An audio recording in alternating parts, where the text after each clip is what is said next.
Hare Krishna once again to everyone. Welcome to Bhakti Sangha Japa conference call. Today we are very fortunate to have Her Grace Kirtida Sundari Mataji to enlighten us on the topic, the story of the Shyamantaka money jewel. So Hare Krishna Kirtida Mataji, Dandvat Pranam. Please accept my humble obeisances. All goes to Srila Prabhupada and Gurudev. Thank you so much, Mataji, for giving your very valuable time and association. Before handing the call to you, I would like to hand over the call to Preeti Vilasini Mataji to give the brief introduction about you. Preeti Vilasini Mataji, please take over the call.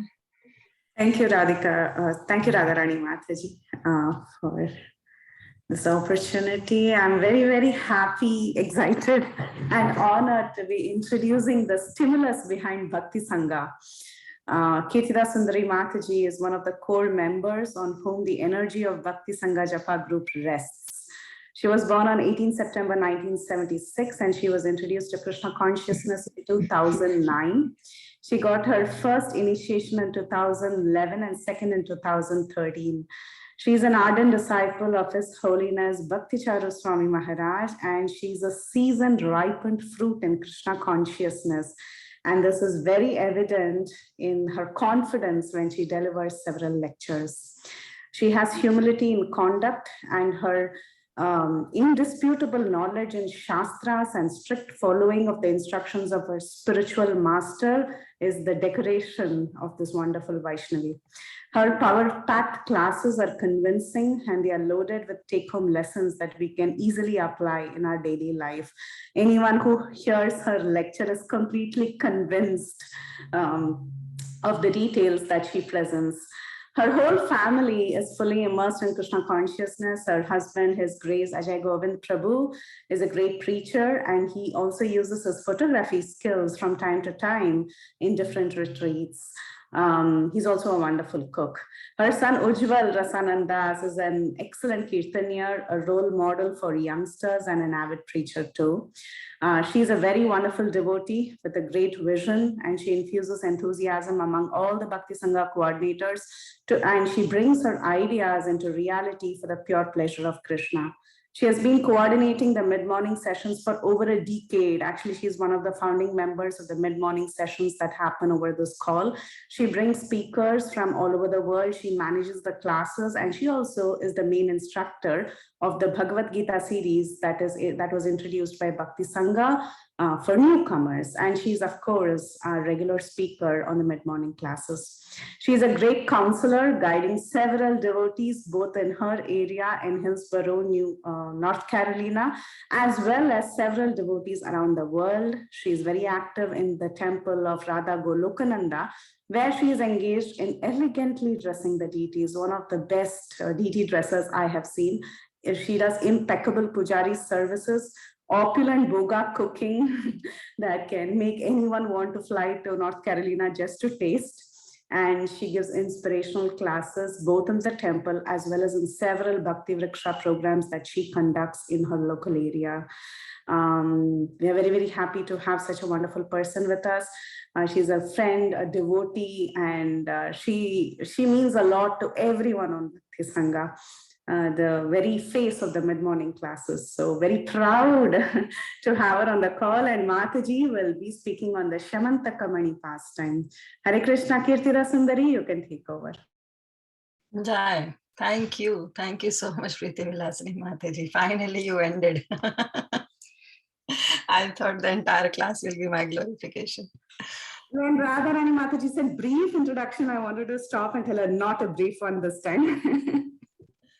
Oh, Krishna, but whatever you said is not true, really not true. It's totally an exaggeration of what all you said. But still, I would say it's out of love that you made such a huge glorification. But seriously, I don't deserve it. And rather, cooking, you said anybody could fly. I have never seen anybody flying to North Carolina just to taste prasadam. That itself is a praman. Mataji. Yeah, but thank you each and every one of you for assembling together to this second last final session of Krishna Katha Mela, and tomorrow we'll be having the grand finale by His Holiness His Divine Grace, Srila Prabhupada. So we'll start now. And thank you once again for everyone giving and sharing your valuable time with all of us. Om Ajnanaatimirandhasya Jnananjana Shalakaya Chakshurun Militam Yena Tasmai Shri Guruve Namaha. Namah Vishnupadaya Krishna Prasthaya Bhutale Srimate Bhaktivedanta Swami Niti Namine. Namaste Saraswate Deve Gauravani Pracharini Nirvishesha Shunyavadi Paschata Deshidarini.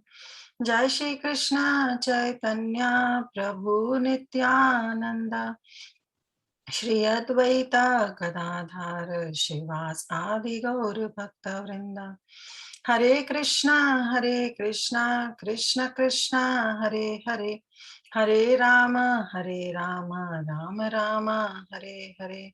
Hare Krishna, Krishna Krishna, Hare Hare, Hare Rama, Rama Rama, Hare Hare. Hare Krishna, Krishna Krishna, Hare Hare, Hare Rama, Rama Rama, Hare Hare. Guruve Gaura Chandraya Radhikaya Tadalaya Krishnaya Krishna Bhaktaya Tat Bhaktaya Namo Namaha.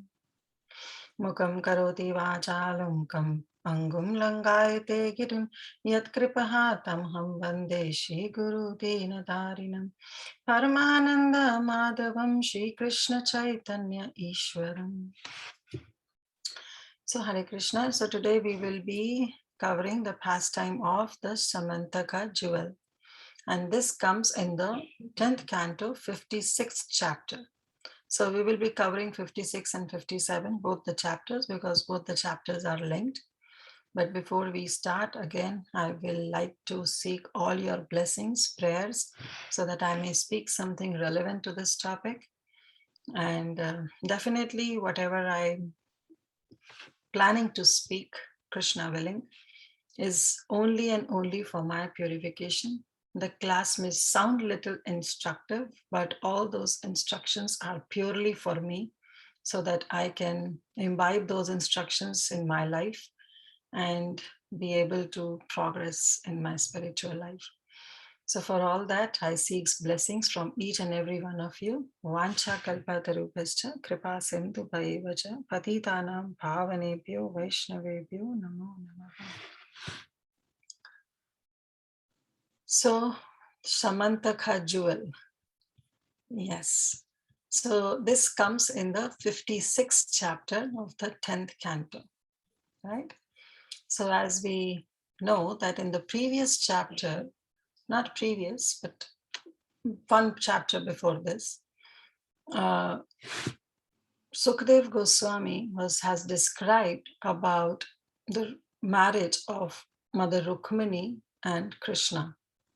So after describing about Mother Rukmini and Krishna, Sukadev Goswami wants to describe the other marriages of Lord Shri Krishna. So therefore, this chapter entitled is Shyamantaka jewel, because hearing this pastime will lead to other two marriages of Lord Shri Krishna, that is with Satyabhama and with Jambavati. So that we will know in detail. So before starting, I would just say, because all of you wonderful speakers, I was so inspired by each and every one of you, that how wonderfully you have covered the most of the important pastimes of 10th canto.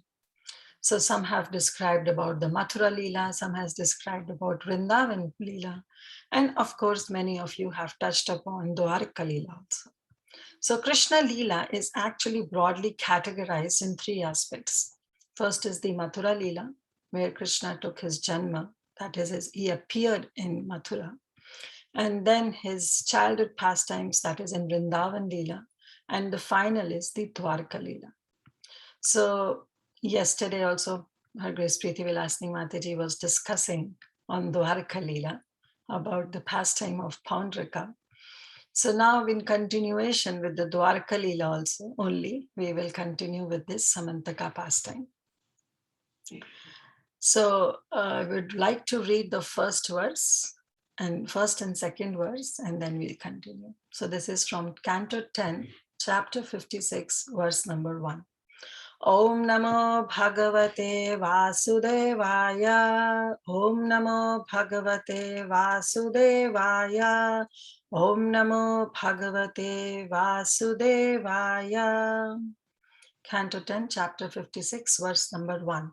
Sheshoka Vacha Satrajita Tvatanyam Krishnaya Kritakilbhisha Shyamantaka Kenamanina Swayam Udyam Dattavan.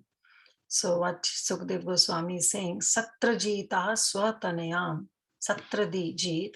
So he's talking about Satrajit, who Swatanayam. Tanaya is actually the son, but when it is with a big A, it is daughter. It's the female thing that represents. So Sukdev Goswami is saying that Krishnaya Kritakilbhisha. After committing an offense against Krishna, Satrajit presented her own daughter to Krishna. And not only her daughter, but Samantaka Jumani. He also gives us Samantaka Mani. Swam Udyama Dattavan. He personally went and gave both these things, presented these two things to Krishna. So just all of a sudden, Sukdev Goswami started with this pastime of Satrajit, that how, after marrying Mother Rukmani, now Sukadeva Goswami is telling that Satrajit presented his daughter, and of course the Samantaka jewel that he had, he presented both of the things to Krishna. So definitely when such arrows are being shot by Sukadeva Goswami, Parikshit Maharaj always wants to pause him because he wants to know the detail. So he said, Shri Raja Vacha Satrajita Kim Akarod Brahman Krishnaya Kil Vishaya Samantakaha Kutastasya Kasmad Datta Sutta Hare. So he said, Maharaj Parikshit said, O Brahmana, O Sukadeva Goswami, what did King Satrajit did actually to offend Krishna? So he wants to know the detail. And where did he get this Samantaka jewel? So first of all, what offense he committed, why he presented Samantaka jewel to Krishna, where did he get it, and why he presented Samantaka jewel and his daughter also. Like what made Satrajit present his own daughter to the Supreme Lord? So these were the three questions actually. First, he said that where did he get Samantaka jewel? Second, what aparad, what offense he did against Lord Krishna. And third is that why did he presented his daughter to Supreme Lord Shri Krishna? So these were the three questions that made Sukdev Goswami elaborate on this entire pastime. So Sukdev Goswami started narrating that in Dwarkapuri, in Dwarkadham, there was a personality and his name was Satrajit. So though Satrajit was staying in Dwarka, he was a Dwarkavasi, and Dwarka is none other than Krishna's abode. So he was in Krishna's abode. He was in Dwarka. He was a resident of Dwarka, but still he used to worship Suryadev. He used to worship sun god. And sun god was very, very satisfied by his worship. And Harivamsa Puran describes that actually when Vivaswan, sun god, he appeared before Satrajit because Satrajit was doing a lot of meditation to please the sun god, to please Suryadev. And after his meditation, Vivaswan appeared before Satrajit, and Satrajit spoke to Vivaswan, that is the Supreme Lord, the Surya, the sun god, and he said, oh, just like I see you in the sky, so now when you are right in front of me, I can see you in the same way. Means when we look at the sun in the sky, we are not able to look directly with our eyes because the sun shines so brightly. Our eyes get blinded, when we see directly the sun. So Satrajit also said the same thing, that you are shining so brightly in front of me that my eyes are blinded. And because of the effulgence that is coming out from you, I'm not able to see you properly. So I want to have your darshan. So hearing this, Vivaswan, what he did, he took out the Samantaka jewel that he was wearing around his neck. He took out, and as soon as he took out, the effulgence of sun god, a little bit decreased, and finally Satyajit could see, his worshipable his worshipable Lord, sun god. So Vivaswan was immensely pleased by the worship of Satyajit. So what he did is that he presented the Samantaka jewel to Satyajit. And he said, I'm so happy with your worship, so kindly take this. So this answered this Parikshit Maharaj first question, that who gave Samantaka jewel to Satyajit, how Satyajit got. So actually, Vivaswan, the sun god, presented this Samantaka jewel to Satyajit, being pleased out of his worship. So now Satyajit wore this Samantaka jewel, and after wearing this Samantaka jewel, he entered the Dwaraka city. So naturally, this Samantaka jewel was very, very effulgent. And as soon as he entered the Dwaraka city, no one was able to recognize him. Rather, because of the effulgence that was coming out from that money, everybody thought that sun god personally has come to meet Sri Krishna. And at that time, Sri Krishna was playing dice in the palace of Mother Rukmini. And one of the messenger went and told Lord Sri Krishna that sun god Vivaswan has personally come to see you. And Krishna simply smiled, because he is the knower of the entire three worlds. He knows who has come and what's the point. And so he knows that this is not sun god, but rather Satyajit, who is glowing because of the Samantaka jewel that he was wearing. So, and we will discuss the entire pastime. But as it is said that Krishna's pastimes are so sweet that they can be narrated in 10 to 15 minutes to a small child as a bedtime story.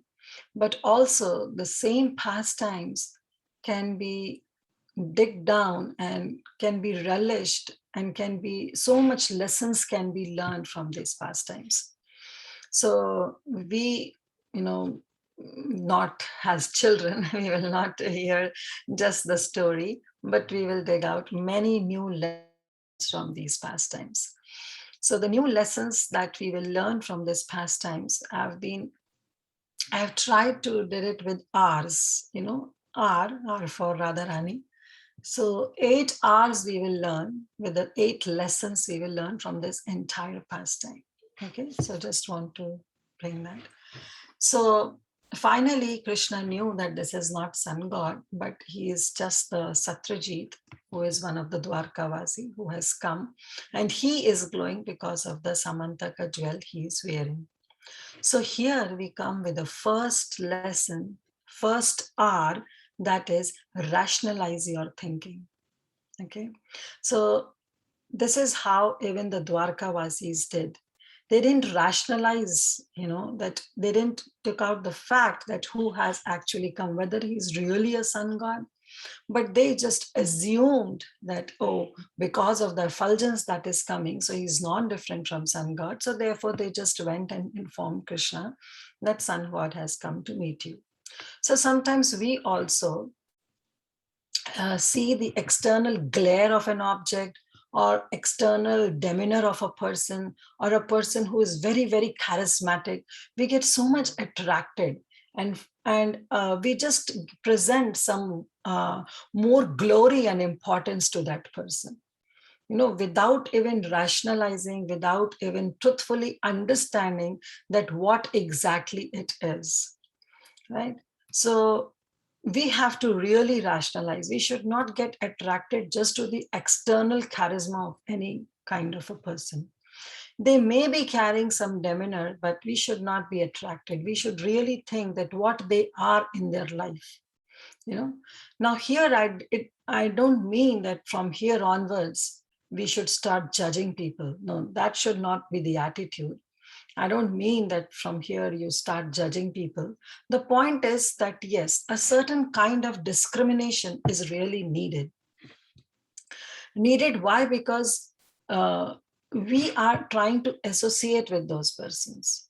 And if we just get attracted to some external charismatic that person is carrying or the person is, then,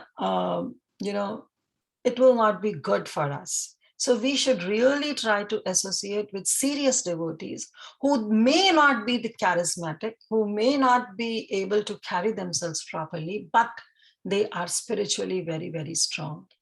So we should really think, to whom are we associating? Because we do carry the qualities with whom we are associating with.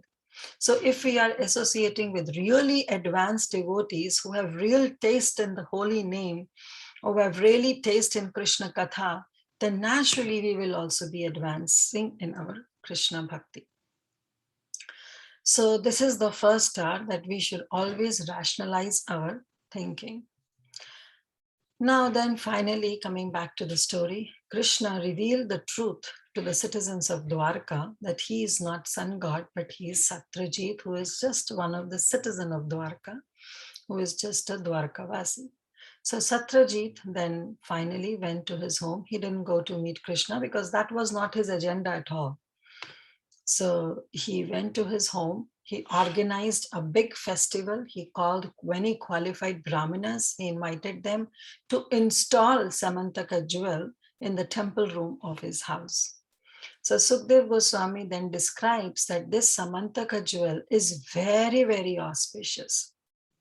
This gem, he describes, would produce 8 bharas of gold every day. 8 bharas, Prabhupada in the purport rice, which is approximately 170 pounds of gold every day.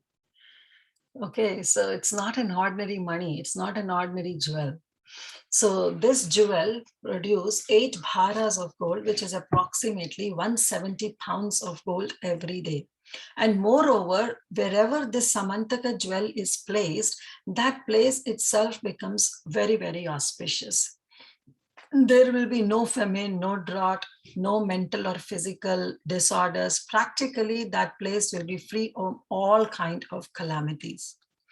Now you can imagine, first of all, there will be no calamities and so much of opulence, so much of wealth, so much of gold. So there come our second lesson. That is another R, which is resources without any realization ends up into destruction. So yes, whatever resources we have, we should use it properly. That we should use it intelligently. We should use it in a Krishna conscious way. Because if we use any resource without any realization, then that's going to lead to some kind of destruction. Now, resources can be material, can be human, can be even spiritual. So any resource we have, we should use it intelligently. We should have proper God realization before using any kind of resource. And yes, human resource, like if husband thinks that my wife is my property, and wife thinks, well, my husband is just my ATM machine, and I can use my husband and my spouse in the way I want, well, can we imagine that family be ever happy? No. But if we have a Krishna conscious realization that this spouse is not for me, not for my enjoyment, but he and she is a devotee of Krishna whom I have to take care, then what happened? The Krishna has intervened. There is Krishna in the center.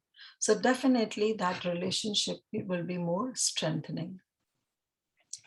So otherwise, similarly, like other material resources we should always use it properly. Yes, Prabhupada has given us the principle of Yukta Vairagya, right? So having opulence is not a problem. Having a big car, having a mansion or a bungalow or a big house, that's not a problem. But how we are using that is a problem. If we are simply using these big, big opulences that are being given to us by Krishna, then if we are using it for our sense gratification, then yes, it's a problem.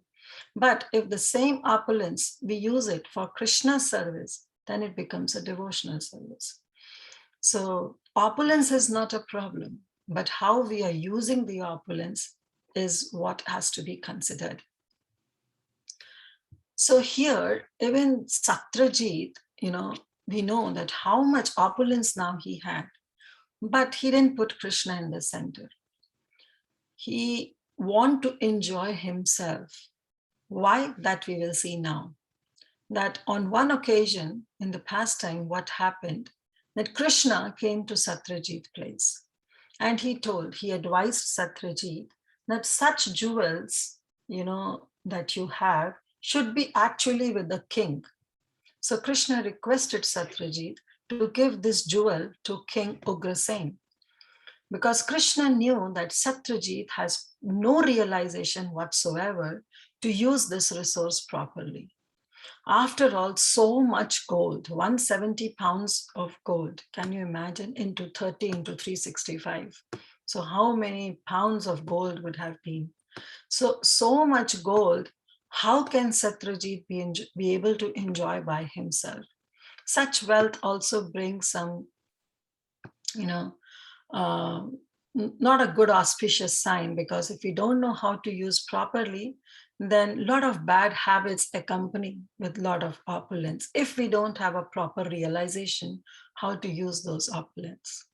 So Krishna suggested to Satyajit that you should please go and present this jewel to King Ugrasen, because what resource can be enjoyed by thousands and hundreds and thousands of people cannot be enjoyed by one single person.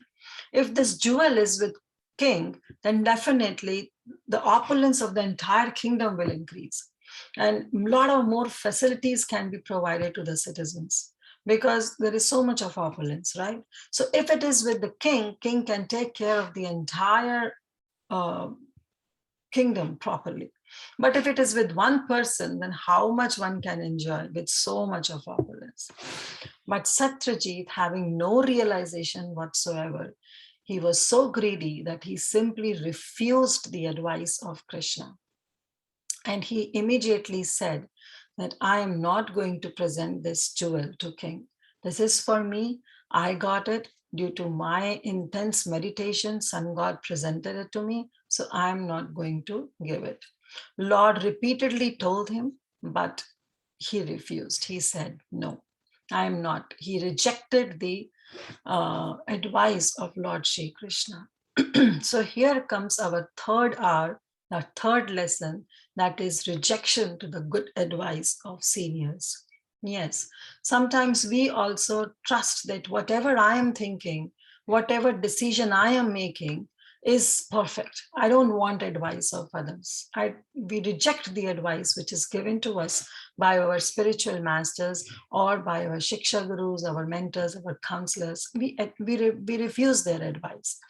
But we should understand that they are giving the advice out of their experience, what they have experienced, what mistakes that they have committed, they don't want us to commit. So that's why through their experience, they want to share some knowledge to us. So when we are approaching, see, if we don't want to want a good advice from others, better not to approach. But if seniors are giving some advice, even if we are not approaching, if they're giving some good advice, we should at least ponder on it. I'm not saying just accept whatever comes, unless and until the advice is being given to your spiritual master by your spiritual master, then yes, we should not even give it a second thought to it, because spiritual master is a direct representative of Lord Shri Krishna. So rather, the advice or the instructions that is being given by spiritual master should be taken as one's heart and soul, But others, the seniors who give some advice, at least we should ponder on it. We should think, we should give it a second thought, that really should I follow and what's harm in it? Let me give it a try. Or at least think of it. Not like Satyajit, who simply rejected on face of Krishna that I am not going to present this jewel to king. So in this way, we should not reject the good advice which is given to us by our seniors. So, and of course, as I said, the advice of spiritual master should be taken up as the instructions, should be taken without any second thought. Why? Because we know that's a third offense, Guru Avagya, right? So if we don't follow the instructions that is being given to us by our spiritual master, then we are committing offense by disobeying the orders of a spiritual master, which is an offense. So how can we expect taste in holy name? We cannot. But now someone can say, well, I don't have any instructions given to me by my spiritual master. Yes, directly those instructions may not have been given to us, but the Vani of Guru is presented, especially we are in this age, we are so advanced in this technology that through this media, we have so many recorded lessons. We have so much recorded Vani of our Guru. So through those lessons, through those classes, we can imbibe those lessons. Though they have not been personally given to us, they may have been given in a general public mass, in mass, but still we should try to grab those instructions and think it as the personal instructions and try to follow. For example, I'll just give you an example of myself. Like my Gurudev never told me, wake up early in the morning, chant your rounds, but in one of the session where I was present in one of the retreat, he told that how much importance it is to chant your prescribed number of rounds in Brahma Muhurta. So that instructions was not personally given to me. But being a good disciple, it is our duty to take those instructions as the personal instruction, because Guru will not have time to give each an instruction and to each and every of the devotee. Some personal instructions may or may not be given, but otherwise, in general, whatever the spiritual master wants from us, he'll give it in the class, right? So take those instructions and follow it. So this is regarding spiritual master, but other seniors, those who give some kind of advice, at least give it a second thought, rationalize it properly, and then execute. But here we saw that how Satyajit simply rejected the advice of Krishna. He did not see that it would produce a great disaster for himself. And already inauspicious results for Satyajit's refusal started to manifest. How? Then one day, Satyajit's brother, his name was Prasena, he wore this jewel around his neck just to show off his opulence, and he went to the forest for hunting. Now, this Shyamantaka jewel is so special that it is placed in an altar also where you can worship, but it can also be worn around the neck like a necklace. So Prasena, Satyajit's brother, he wore this Shyamantaka jewel and he went on his horse and he went to the forest for hunting. But unfortunately, what happened? A lion came and there was a big encounter with the lion. And finally, the Prasena, this Satyajit's brother Prasena, he was killed by the lion. And even his horse was also killed by a lion. So lion, what he did, he took that money, that Shyamantaka jewel, and he went around one of the mountain cave. And in the mountain cave, the lion had an encounter with a bear. His name was Jambavan. And lion was killed by Jambavan. And finally, Shyamantaka jewel came to Jambavan. So Jambavan, what he did is that he took the jewel without realizing its importance. He is just a bear, right? So he took inside his cave, his mountain cave, he took the jewel and he gave it to his son as a toy for playing. Now this valuable Shyamantaka jewel was serving toy for Jambavan's son, who was in the cave. Now, this Jambavan is the same bear who assisted Lord Rama in Lord Rama in finding Mother Sita. How? He was the one who inspired Hanuman to make him remember his powers to jump across Lanka and find Mother Sita. So Jambavan was very, very instrumental in finding Mother Sita. So this is the same Jambavan.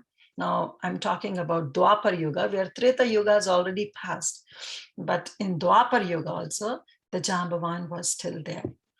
So now this money was serving as a toy for Jambavan's son. Meanwhile, in Dwarka, what happened when Prasenna didn't come back home, Satrajit was very, very anxious. And he practically assumed that out of animosity, Krishna has purposely killed his brother. So Satrajit started spreading this rumor about the Lord in the entire Dwarka city. And very beautiful, Sukadev Goswami writes, Karna Karna Japanjana, that in the ear of this rumor was passing from one ear to another to another to another, and entire Dwarka city, this rumor was spread that Krishna, out of animosity, killed Prasenna. So this jewel is definitely with Lord Shri Krishna. So here comes our fourth lesson, that is the fourth R, which is rumor. So what is rumor actually? Rumor is to spread or to report or a statement without knowing the authority, whether that statement is true or not. So spreading rumor and being part of it is a big instrument in one's spiritual fall down. Yes, we should always try to be not a part of any kind of rumor that is spreading. So either we should just close our ears, keep it to ourselves if we hear something, if we overhear something, or we should, if we really have the stamina, then we should go to the truth. We should go to the root, that whether the rumor that has come to me is true or not. But in finding out the truth, that doesn't mean that we ourselves spread to others, hey, I listened something. Do you know it is true or not? And the other person will go to another. Do you think it is true or not? Well, that is spreading rumor only. So either we can just, if we overhear anything, just shut our mouth, be silent. Or if we really want, we can go to the source, go to the root, and try to find out without spreading it to others. So we should always remember this triple filter test. You all must be knowing that how in Greece, I'll just say in short, in Greece, there was a Socrates who was a famous philosopher, and he was being visited by someone. And that man wants to share some news about a friend of the Socrates. And so the Socrates replied that before telling me, you have to pass the triple filter test. You have to tell me whether whatever the news that you are giving me about my friend is true. If it is true, okay, hold on, still hold on, don't tell me. Then you have to tell, okay, think that whether whatever you are going to tell me is good or bad. If it is good, only then tell, otherwise don't. And the third thing he said, if it is necessary for me to know or not. So if it is false, better shut your mouth, don't tell. If it is not good, then also I'm not interested to hear anything bad about my friend. And thirdly, is it really useful for me? Is it really necessary for me to know? If it is not, then what's the point? So even if somebody in our day-to-day life wants to tell us something about someone, we should first rationalize it properly. We should think whether it is really useful for me. If the conversation has started, we can very politely end the conversation in between. And we should not basically hear any Vaishnava Ninda. The basic point is not to be the part of Vaishnava Ninda. And especially the rumor, that's just, if we overhear something, the best way is to keep silent. Just be silent, keep it to your own self. Have a good digestive system in digesting such statements about others, and don't spread it. Otherwise, it will be for our spiritual fall down, just like Satyajit. just assumed something and started blaspheming Krishna in the entire Dwarka city. So we should try to voice our opinions and ask ourselves whether what I'm saying something about others, whether it is true, whether it is good, or the person whom I'm telling, whether that news should be useful to that person or not. If not, then just be quiet. Keep it to your own self. No need to spread. So here, Satyajit also, not knowing the fact, he simply started defaming Krishna, blaspheming Krishna by spreading some rumors about him. So definitely when the entire Dwarka city came to know, so Krishna also came to know. Krishna heard this rumor and he wanted to remove this scar on his reputation. So what he did is he took some Dwarka Vasis with him and he went in the direction where Prasena went.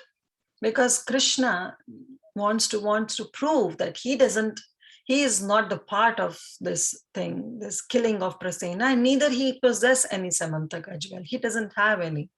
So he want to prove this point. So he took some of the Dwarkavasis along with him, and he went in the direction where Prasena went. So in forest, Krishna saw that both the horse and Prasena were dead and they were killed by lion. Krishna came to know. And finally, Krishna also saw the dead body of a lion near one of the cave. So thinking that he could find some clue inside the cave, Krishna told the Dwarkavasis to stand out, wait for him, wait outside, and he all alone went inside the cave to find some clue. And as soon as he went inside, and that was the cave of Jambavan, and as soon as he went inside, he saw that a little child was playing with the Samantaka jewel. So Krishna took that jewel from the child. And we know that if we take something from the child, what does the child do? Child started crying. And hearing the cry of a child, immediately Jambavan came out. And Jambavan, he saw the Lord, and not recognizing him that this Lord, this Krishna, is his own supreme Lord Rama. He didn't realize, just seeing his child crying, he immediately became so angry and he attacked Lord Shri Krishna. Not recognizing the Lord, considering him an ordinary person, Jambavan started fighting with the Lord who was his own master. So here comes our fifth R, is to recognize. Yes, Jambavan could not recognize his own Lord and considered him as an ordinary person. And what Jambavan happened with him? That he saw his crying child. And just after seeing the crying child, he immediately got angry. And as soon as he became angry, he practically lost his intelligence. The famous verse of Bhagavad Gita, Dhayato Vishayan Pumsa Sangas Teshu Pajayate, Sangat Sanjayate Kama, Kama Krodha Vijayate, Krodhat Bhavati Sammoha, Sammoha Smriti Vibramaha, Smriti Bhramsad Buddhinasho, Buddhinasha Pranashyati. Yes, from attachment, because he was so attached to his son, Jambavan was so attached. So from attachment, lust develops. So here, lust is not something related to sexual thing, but lust is something that you want to desire, you want to possess. So from attachment, that lust developed, and lust was not fulfilled, naturally anger arises. And when the anger is there is a complete delusion arises. And from delusion, bewilderment of memory. And when memory is bewildered, intelligence is lost. And when intelligence is lost, there is a complete fall down. So same thing happened. That real problem is that we don't recognize properly. Even Jambavan, he was so much attached to Krishna, to his son, that seeing his child crying profusely because of that jewel and not recognizing the importance of that jewel, Jambavan became furious. And as soon as he became angry, the whole process started, that his memory was lost, his intelligence was lost. He became so bewildered, and not recognizing Krishna as the Supreme Lord, thinking him as an ordinary person, he attacked him. And that's what happened to us also. Sometimes we consider, when we become so close to the senior devotees, we don't consider them as great. Familiarity breeds contempt. Therefore, it is said that we should try to maintain distance with our Shiksha Gurus and Diksha Gurus, because then we will be realizing the importance of them. Otherwise, we might commit an offense of taking them to be an ordinary personality, ordinary person. So that offense we should try to avoid. And so therefore, this is the fifth R, is to recognize our position, recognize the position of a spiritual master who is the representative of Supreme Lord. But Jambavan, he committed not the same offense, not recognizing Krishna as his Supreme Lord. And finally, they're fighting, both of them fought, and their fighting went up to 28 days. So after 28 days, Jambavan realized that his strength is getting loosened up, and he is not able to fight with Krishna. So realizing that oh, to whom I'm fighting may not be an ordinary person. So Jambavan, what he did is he started glorifying Krishna, because he knew now, okay, this person is not an ordinary person whom I've just challenged it. And now I have no strength to fight. So what he did, he started glorifying Krishna. Krishna was so pleased. There's an entire section that have been described about the prayers of Jambavan. But Krishna was very much pleased by the Jambavan's glorification, and he bestowed all blessings to him. Krishna told Jambavan that my intention to come to the cave is not to fight with you, but I want to take this jewel for which I have come here. Why? Because I have to disprove the false accusations on me, because there is a false accusation that I have this jewel. So I want to take this jewel back to Dwarka and prove that I didn't possess this jewel. Actually, it was with you, and I want to present it back to the king. So Jambavan said, that's perfectly fine. And recognizing him as his Supreme Lord, Jambavan told Krishna that you are more than welcome to take this jewel, but along with this wonderful jewel, I also want to present my beautiful daughter Jambavati to you. So this way, how Krishna accepted Jambavati and he married Jambavati. So Jambavati became the legit wife of Krishna. So what actually happened is described by Sanatana Goswami in his Vaishnava Toshani, that actually this appearance during the appearance of Lord Ramachandra, this daughter was born to Jambavan. So at that time, this Jambavan was a bear, but the daughter took a human form, and therefore Jambavan wanted to present his daughter to Lord Ramachandra. But Lord Rama said that I'm a Eka Patni Vrata I have taken. I just have one wife as my vow. So I cannot accept Jambavati. Maybe in next yuga, when I come as Krishna, then probably I'll accept. So he ordered actually that time Lord Rama to do some austerities. And later in Dwapar Yuga, I'll accept your daughter. So now this was the Yuga, the Dwapar Yuga, and finally Jambavan presented his daughter Jambavati to Krishna. So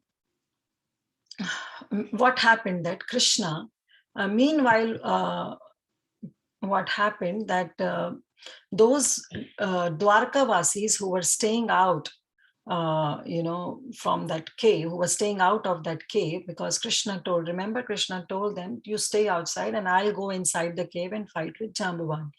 So those Dwarkavasis stayed there for 12 days, but after 12 days, they had no clue what's going on in the cave.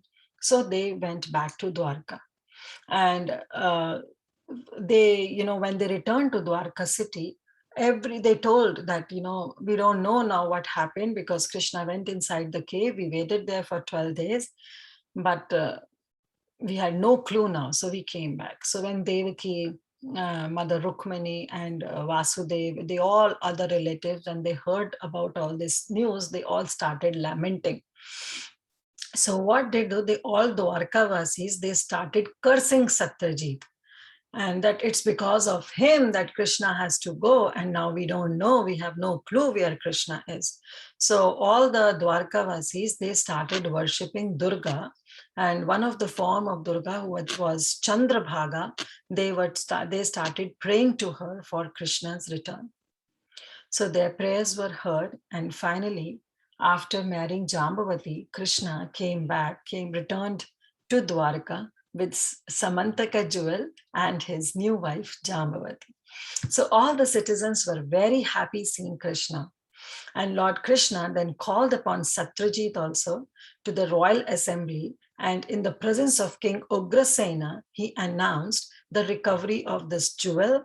And finally, he presented that jewel to Satyajit. He gave back this jewel to Satyajit. Now, Satyajit was very ashamed because it was just the rumor that he was spreading, right? So, hanging his head down, he accepted, he took that jewel and he came back to his home, but he really felt very ashamed. And pondering over his grievous offense that he committed against Krishna, he was thinking, oh, what can I do so that I can get rid of the offense that I committed?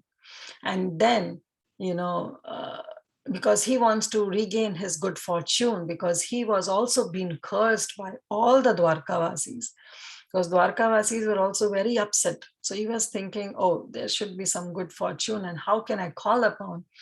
Thinking on that, he thought, okay, let me give my daughter Satyabhama, who is also one of the Kanya Mani, who is also the jewel among all the Kanyas, and let me give this jewel and my daughter Satyabhama to Krishna. So here come our sixth lesson, that is sixth R, which is repentance. Yes, whenever we commit any grievous offense, we should do the repentance. Repentance is the sincere regret that we feel against what we have done. Either we have done something wrong, we have dishonored somebody, or immorally said something wrong, or harm others through our words. We should do repentance. So repentance is very, very important. And anyone with a healthy consciousness, if they regret doing something wrong and wants to offer some service for the atonement, it is very good. So finally, Satyajit also thought that, okay, this is the best thing what I can do. He literally, wholeheartedly, he regretted what he has done against the grievous offense. And finally, he presented Krishna his own daughter Satyabhama along with the Shyamantaka jewel. And Lord, very happily, he married Satyabhama in a very proper religious fashion. But he told Satyajit that we will not accept your Shyamantaka jewel. This has been given to you by Sun God. So let this jewel be with you, but I'll accept your daughter Satyabhama. So here we come to our seventh lesson, that is the seventh R, which is the real wealth. So real wealth in our life is to have some godly qualities. Real wealth is the relationship. No amount of money can replace any relationship. Relationship based on any material thing will always result in misery. So this way, Krishna got his two wives, okay? One is through this Samantaka pastime, that is Jambavati and Satyabhama. So after getting these two wives, what happened? Krishna, after this whole episode, one day Krishna, what he did, he heard the news that in Hastinapur, something inauspicious has been happened. So basically at that time, Pandavas were sent to stay in some lag, that house of lag, the house that was made up of lag, that Lakshagraha. And there was a whole conspiracy, and Duryodhana, along with other Kurus, he decided that, we will burn Pandavas alive. And this news actually spread that Pandavas have been burned alive, and Pandavas are dead, though we all know that how they escaped through that tunnel. But after being escaping from the tunnel, still they were hiding their identity. But as per the Kauravas, they were assured, that Pandavas are no more. And this news also came to Dwarka. So Krishna and Balaram, they went to Hastinapur to console everybody on the death of Pandavas. So in the meanwhile, what happened when Krishna and Balaram were out from Dwarka, at that time, Satadhanva and Kritvarma, they are the two warriors in the Yadava Senas. So they both have a desire to marry Satyabhama. But they were very, very envious. They became envious to Satyajit because Satyajit previously promised that, he will give his daughter to one of you, either Kritvarma or Satadhanva. Basically, Satadhanva, he promised that I'll give my daughter to you. But later, realizing the offense that Satyajit has committed against Krishna, Krishna thought, okay, there will be no better husband than Krishna. And he finally presented his daughter to Krishna. But Satadhanva, he became really very angry against Satyajit. So what happened? Akrura and Kritvarma, in the absence of Krishna and Balaram, because Krishna and Balaram has went to Hastinapur. So Akrura and Kritvarma, they went to Satadhanva's home and they told him that, why don't you just steal Shyamantaka jewel from Satyajit? Okay, you didn't get Satyabhama from Satyajit, but at least don't lose Shyamantaka jewel. Just steal Shyamantaka jewel from him. And Akrura also became, so Prabhupada writes that Akrura also became the part of this whole entire conspiracy, because he also became the part that telling Satadhanva to go and steal Shyamantaka jewel from Satyajit. Now, this is why, because Akrura also committed an offense. Because when Akrura went to Vrindavan to take Krishna and Balaram, at that time gopis were profusely crying and they were telling, oh, you are not Akrura, rather you are Krura. You are taking away Krishna and Balaram, who are our life and soul. But at that time, Akrura didn't even acknowledge what gopis were saying. He didn't console the gopis. He just took Krishna and Balaram on his chariot and he took them away. So because of the offense that he committed of not consoling the gopis, he became the part of this entire conspiracy. So Satadhanva, he was instigated by Akrura and Kritavarma, and what he did, he went in the night at the home of Satyajit and he killed Satyajit in his sleep and he took the Shyamantaka jewel. Now, nobody told him to kill him. They just told that to take this Shyamantaka jewel to steal, but he killed Satyajit and he took the Shyamantaka jewel. Now, when Satyabhama came to know about her father's death, she immediately went to Hastinapur and informed Krishna and Balaram about the whole thing.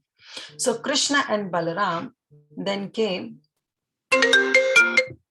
So Krishna and Balaram, then they came back to Dwarka, and Krishna took the vow to kill Satadhanva. So Satadhanva, when he came to know that Krishna has taken vows, so he thought, okay, Krishna mare Krishna rakhe ke. If Krishna wants to kill me, nobody can protect me. And if Krishna wants to protect, nobody can kill that person. So as soon as he heard that Krishna has taken vow to kill me, he immediately went to Akrura and asked him, he went to Akrura and Kritavarma and he told, you both instigated me to do this heinous act. So now you should support me and give me shelter because Krishna has taken vow to kill me. So Satadhanva, they both, Akrura and Kritvarma said, well, first of all, we didn't say that go and kill Satyajit. We just told you to steal Shyamantaka jewel. But now there is no way that we can protect you, because if Krishna has decided to kill someone, nobody can protect. So we cannot do anything to you. Satadhanva, he really felt disgusted. And what he did, he gave the Shyamantaka jewel to Akrura. He said, you take it in your possession as just a caretaker. I'm going out from Dwarka, but once I come back, I'll take this jewel back from you. So he gave this jewel to Akrura and he just ran away from Dwarka. But Krishna and Balaram, when they came to know, they started chasing Satyabhama. And finally, they caught Satadhanva and they killed him. And Krishna served Satadhanva, whatever the possessions he had, but he couldn't find the jewel. So he told Balaram that unnecessary we killed Satadhanva because he doesn't have a jewel. Now we don't know, who is the possessor of this jewel. So at that time, they didn't realize that while chasing Satadhanva, they have crossed Dwarka and they have come to Mithila.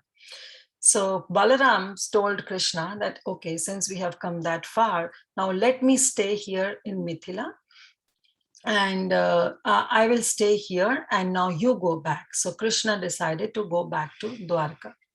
So now when Krishna came back to Dwarka, even Akrura thought that now he is having that jewel, so Krishna might come to know anytime. So what he did, he also ran away from Dwarka and he started staying in Vasi, in this Kashi, Varanasi. But there, Akrura started doing a lot of sacrifices and he was giving charity because he has now jewel, the Shyamantaka jewel with him, which is giving 170 pounds of gold every day. So, he started doing all different kinds of sacrifices and charity, and he was giving opulence. He was distributing money here and there because of the Shyamantaka jewel. And meanwhile, Dwarka Vasis, they were having a lot of problems, some physical and mental distress. And everyone was thinking because Shyamantaka jewel is out of Dwarka, nowhere to be seen in Dwarka, that's why Dwarka is facing a lot of problems. They were not realizing that what this Shyamantaka jewel can bring in auspiciousness. If Krishna is present, who is the source of all auspiciousness, then how can there be any inauspiciousness? So finally, the news came to Dwarka that there is one person who is, giving a lot of charity, and Varanasi is flourishing. This Kashi city is flourishing because of the great opulence. And Krishna came to know that Akrura is there, and Akrura might be having this Shyamantaka jewel. Otherwise, how come Akrura, who was not well sound, he was not so much opulent, he doesn't possess any wealth, how come he is giving a lot of charity and all? So he summoned Akrura to come to Dwarka. So on the orders of Krishna, Akrura came to Dwarka, and Krishna told, see, we all know that you don't have any wealth of your own. So how you are doing this charity is because you have this Shyamantaka jewel with you. So why don't you present in front of the entire Dwarka? Just show us once that you have this Shyamantaka jewel. So Akrura became so ashamed, and finally he took out the Shyamantaka jewel and he placed that jewel in front of Krishna. Everyone saw that jewel, and Krishna then very sweetly, he took that jewel and he gave back to Akrura.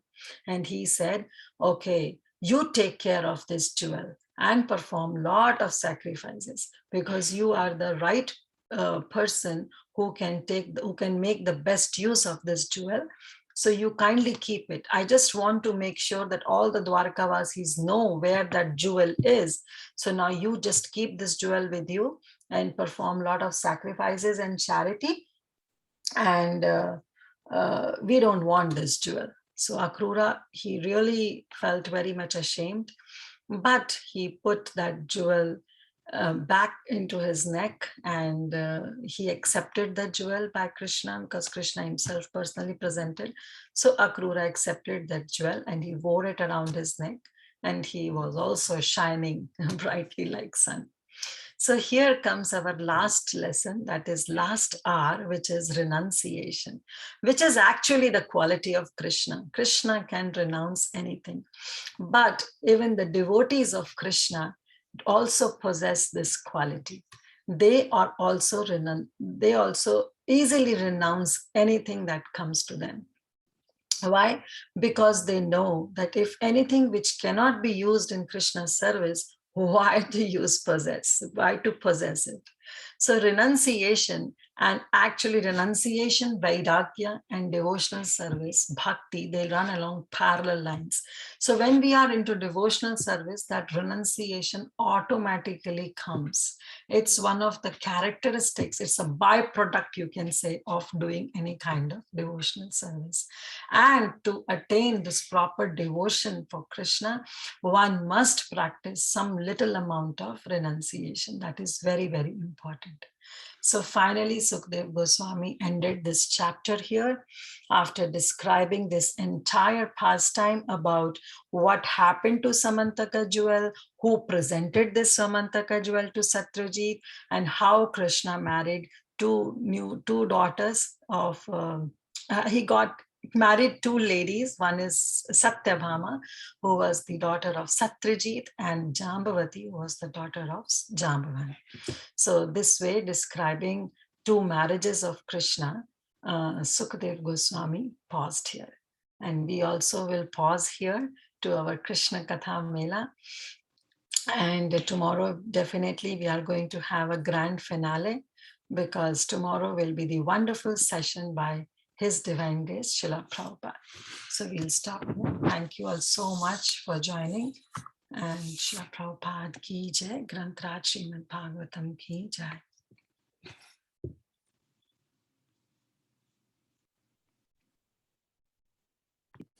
Yes, Mataji, now you can unmute. Whoever asked that one, I just came to unmute. Yeah. Hare Krishna, Kirtida Sundari Mataji, what a fantastic class. I was actually thinking of all the lessons, all the hours. They are so valuable, and I definitely need all the hours. I need to work on all the hours. So thank you so much for throwing light on them. I thought every one was important. First, I thought maybe I should pick one or two that I liked, but it looks like everything is so important. Each one of these hours that you touched on was so important. Thank you so much, Mataji. It was very, very, I don't know, I was very involved in hearing. It was very nice. It was so engrossing, the entire story and the lessons. So I did have a question. I don't know, I don't remember this properly, so I just wanted to get some more light on this topic. So did Krishna want to keep the jewel because it was actually Satyabhama's rightful claim or something like that, because it belonged to her father, right? So did he have any such thoughts on it like that? Krishna, To please I don't think so. Anywhere it's mentioned that mention. Krishna want to have this, but yes, Satyabhama's son can be the rightful claim. Rightful, okay, Satyabhama's son, okay. But right now, Krishna told Akrura that you just keep it with Keep it. So then Akrura was the one who ended up having it, and he settled in Dwarka after that, or he went back to Kashi? It is mentioned that he went back to Kashi. Kashi. Interesting. Very, very interesting. And also I was thinking it's interesting that Satyabhama's father was also in Dwarka, right? I mean, or he was visiting Dwarka. What was it? He was a Dwarka. He was a Dwarka Vasi, so he decided to settle in his son-in-law's place. Oh no, it was before the marriage, right? So he was originally from Dwarka. Originally from Dwarka, I get it. Okay. He had no desire to, because he promised Kritavarma and Satyadhanva to give his daughter. So he had idea to give his daughter Satyabhama to Krishna. So he was a Dwarkavasi. Actually, Goswami writes in his commentary that he was a Dwarkavasi, but still being a Dwarkavasi, staying in Krishna's abode, he was not attracted to Krishna and he was attracted to Sun God. Wow, that's amazing. That's really, really amazing. So I was even thinking, as you were telling that you were quoting Harivamsha and you were telling how the effulgence of the sun god kind of reduced after he gave that jewel to Satyajit. So that kid that was playing, right, Jambavan's baby, that one was able to behold that shine. And how it was possible, I really I was really thinking about how that baby could, behold the shine. And also the history part, you explained very well that actually Satyabhama was all from waiting from such a long time to be married to Krishna. Not Satyabhama, Jambavati. Yeah, very interesting stories, Mataji. Thank you so much. Thank you so much. As usual, fantastic class. And I always say when you speak, we try to really imbibe. Thank you. thank you so much. Hare Krishna. Hare Krishna, Kirtida Sundari Mataji. Please accept my humble obeisances. What a fantastic class. Fantastic class. And one thing I wanted to say that actually Krishna tells Satyajit tells Akrura to hold on to it until Satyabhama's son comes of age and it can be given to him. So it's just held in. I see. Okay. He's just taking care of it until the right time. Also, if I remember correctly, I remember hearing that Jambavan actually had this desire to fight with Lord Ram because he was also a very Yes. a very, what do you call it? He wanted to have that that benediction of being able to fight with Lord Ram, and so that's why he in Krishna Avataram. So that's one thing. Sanatan Goswami, you are right, Panishwari Mataji. I didn't brought everything, otherwise class would. I just desire to fight, with Krishna. Right, and you know how I like to fight, to make the connections from going down all. So it's just beautiful to me. Also, I was thinking about Revati. She was also born, right, Satya Yuga, Balaram's wife, right, and she had to wait until this Dwapara Yuga in order for her, the right person for her to come. So I was just thinking about that. And then the final thing I was thinking is, as I was looking at your. You're muted, Mataji. I can't hear. Got a call. Anyway, I was trying to see how they actually also are kind of like a progressive thing in a sense, because you rationalize and then the resources, all these things lead to the real wealth, which was 6, 7, and 8, and then renunciation. So I was just thinking how not only are they steps independently, but they're also kind of connected in a certain way. So I don't know, it was just amazing class. As always, you are, how does my mom would say that you've fallen out of the mouth of my father's what she'd say about me, you've fallen out of the mouth of your spiritual master. So we can see his mood, and thank you so very much. Hare Krishna. Thank you so much, Panishwari Mataji, for your kind association and your lovely comments. Thank you. Please pray that I may please my spiritual master. That's my only desire.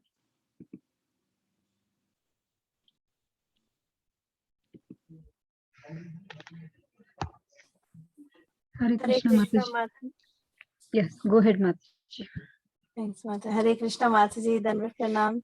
Such a beautiful class, as beautiful as you are. And Mataji, at least I got some clarity with the names. I always get confused between Shatadhanva and Shatrajit and all the Shas. So it was very useful for me, Mataji. But in the middle, I had to do something, but I will go back and listen. I was listening the whole time, but a little distracted in between. So thank you so much, Mataji, for this beautiful class. Hare Krishna. Thank you. Thank you, Suksagri Mataji, for your kind association. Hare Krishna Mataji, Dandavat Pranam.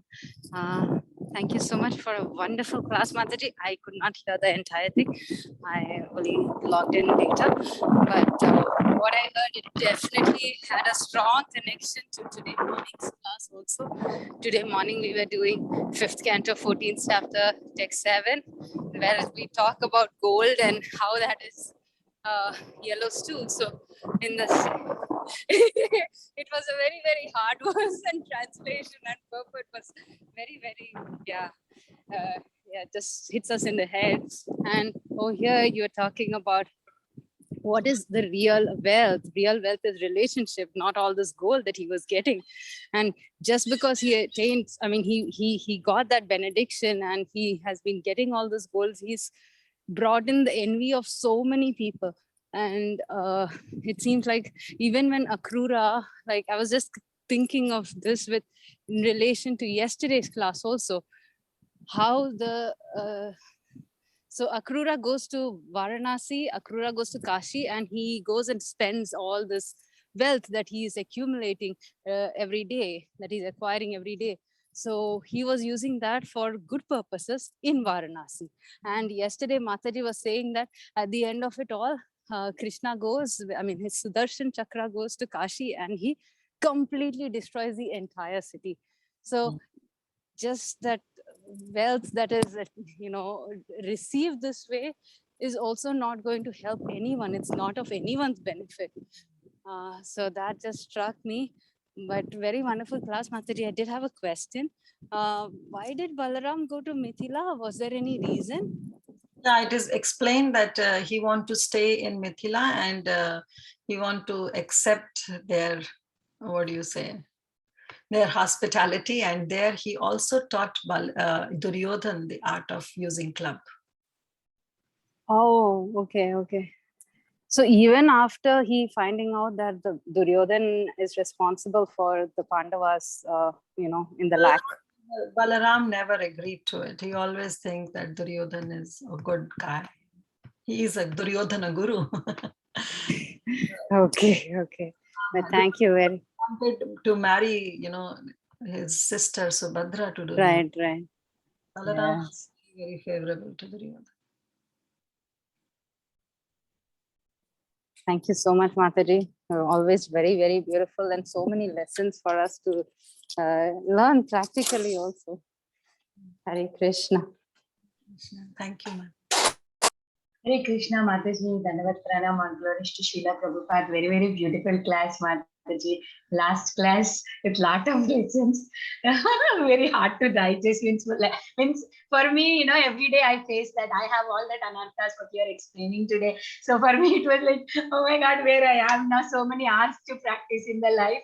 And very, very beautiful class, Mataji. Such a beautiful points you were telling, like, relationships are more important. And the other thing is, I really like is, if Mathura Vasis were thinking that where is this jewel and why the wealth is going on, but real wealth is Krishna. Wherever Krishna is there, that is the real wealth you are talking, and it was so nice.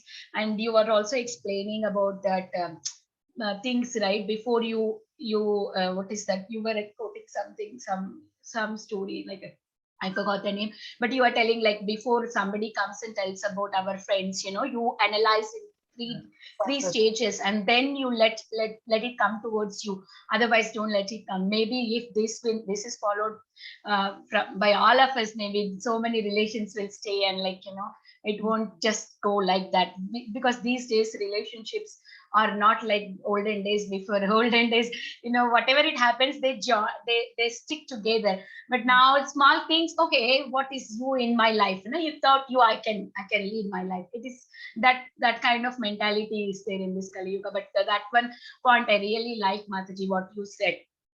And I also like the connection from yesterday's class and today's class. Like yesterday we saw like how if you take the bad association, whole Kasi was is happened like that, right? Now here also we see that you should not spread the bad rumors, and you should not be the part of it. And the connection I felt in both the classes, Mataji, such a beautiful points. And I was thinking one more point also was very nice.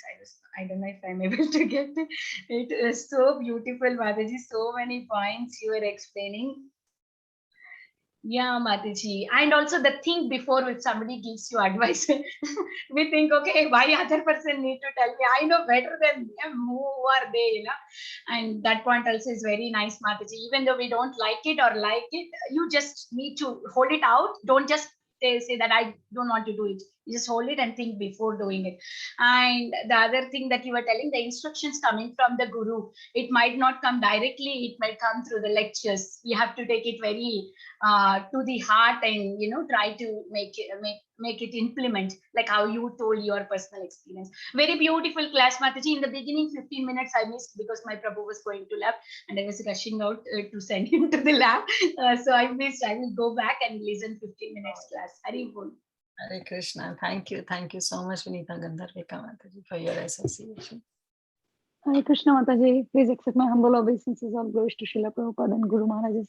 Thank you so much, Mataji. I missed yesterday, so I have to go back and listen to that to find the connection. But it is so wonderful, Mataji. And the RJ Media has an entire movie on it, so I could just connect everything that you're saying.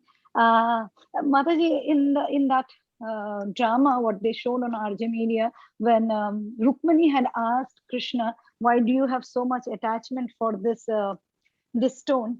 And then he says this is actually belongs to Radharani, and when she entered into Yamuna, she gave this money to or the stone to Suryadev. Did you hear something on that line, Mataji?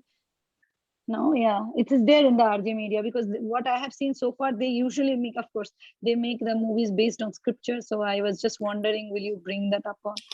So Yeah, I think it was there in one of this Lalita Madhava or Vidak Madhava, in one of that. That Shyamantaka was actually presented to sun god by Radharani. Radharani, yes, and yes, then when she yeah. Okay, maybe I'm not sure about it. But I mean, when she decides that she doesn't want to keep her life, something on that line, then she decided to enter Yamuna. Yamuna is the daughter of sun god, and like that's how it goes to sun, and that's how the entire story. That's the one part. And yes, Mataji, those hours are so wonderful. Thank you. As many Mataji say that even I need to re-listen, though I listened the entire class, but I want to make sure that I get what you're giving, the lessons. And very, very beautiful, Mataji. And the way you explain it, yes, Priti Vilasani Mataji says it imbibes. So thank you again, Mataji. Thank you so much for your association and all the explanation, Mataji. Thank you. Hare Krishna, Dandavat Pranam. Dandavat Pranam, and thank you for bringing up that point. I didn't know that jewel was presented by Radharani to sun god. Yeah. Thank you, Mataji.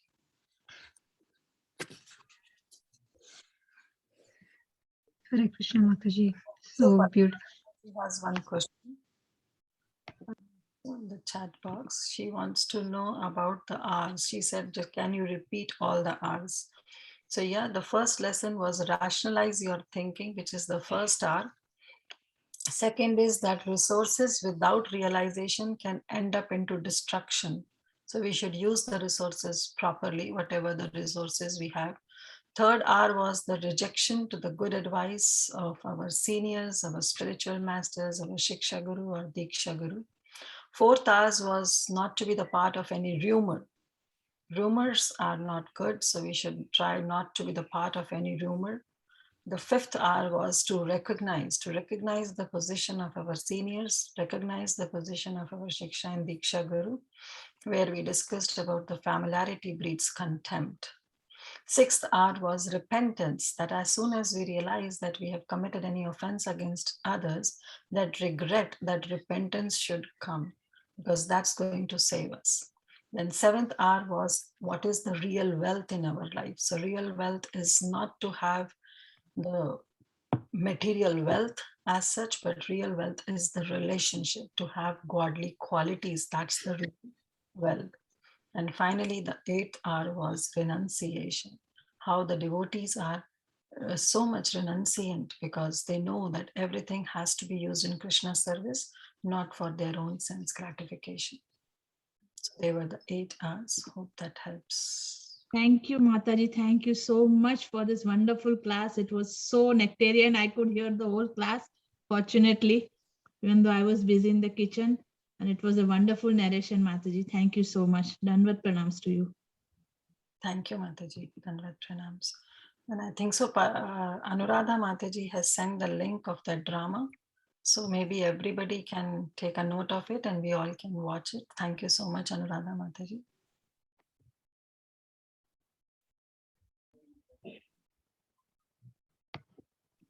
Okay, so thank you all so much. Yes, Radharani Mataji, you can take over now. Vinita Mataji, you want to announce? Yes, Mataji. Hare Krishna Mataji, today is Nandapriya Narmada Mataji's birthday. After the call, please don't leave. We all want to wish her after I stop the live and recording. Just want to tell that, Mataji. Very nice. Thank you so much, Kirtida Mataji. So Bahulashtami, that is the appearance day of Radha Kund. So just keep Srimati Radharani's Kund is dear to Krishna as Srimati Radharani is. So be conscious of her. Today we can read Radha Kund Ashtakam. It is there on KK Songs, so you can just go through that. And if you have Radha Kund water at your home, take a sip of it, or if not, then apply some Vrajaraj if you have at your home, or Radha Kund Mitti if you have, put tilak of Radha Kund Mitti. So this way, be conscious, because today is the most appearance of Srimati Radha Kund. Okay, thank you. Yes, Radharani Mataji, you can take over. Thank you so much, Mataji. Again, once again, for such a beautiful and wonderful class, Mataji. As everyone said, like new lessons for me, especially that 8 hours. And thank you so much explaining each hour with each example and also relating to the story. As you are saying, starting, we just don't go only with the story, but something different. That was very nice, Mataji. Thank you so much. So with your permission, I think so, Mataji, you read all the chat messages or? Okay. Messages. Thank you. So, yeah. If nobody have any other questions or realizations to Mataji, with your permission, can we end the call here? Yeah. Let's pay our obeisances to Mataji. Vancha kalpatarupyasya kripa sindhupyevacha patitanam pavanebhyo vaishnavebhyo namo namaha. Granta Krishna Katha Mela ki jai, Srimad Bhagavatam ki jai, Srila Prabhupada ki jai, Har Grace Kirtida Sundari Mataji ki jai. Thank you once again, Mataji. Hare Krishna. Thank you, Mataji. Hare Krishna. So tomorrow we are going to listen from Srila Prabhupada. Don't miss. Please join. Okay. Thank you.